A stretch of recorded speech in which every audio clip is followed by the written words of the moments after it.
ሰላም ሰላም ልጆች እንዴት ናችሁ?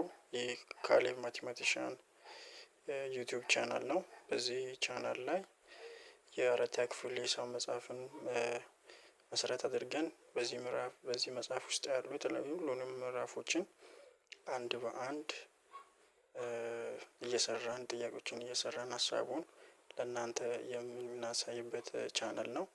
ይህ ቻናል በተለይ ለአራተኛ ክፍል ተማሪዎች በጣም ይጠቅማቸዋል።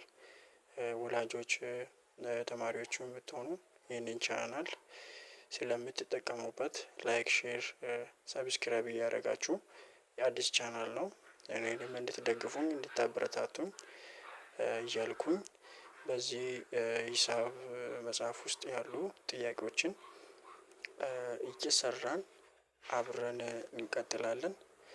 ዛሬ እንደ መግቢያ ያክል ነው የመጣነው። ተከታታይ ትምህርቶችን ሰርተን ደግሞ ወደ እናንተ የምንመጣ ይሆናል። ሼር እያደረጋችሁ ጓደኞቻችሁም አድርሱ። ሰብስክራይብ በማድረግ እኔን ደግፉኝ። የተለያዩ መምህራኖችም ካላችሁ ይህ ቻናል እንዲያድግልኝ እናንተም ላይክ ሼር ሰብስክራይብ እያደረጋችሁ ደግፉኝ። ሀሳብ ስጡኝ እቀበላችኋለሁ። አመሰግናለሁ።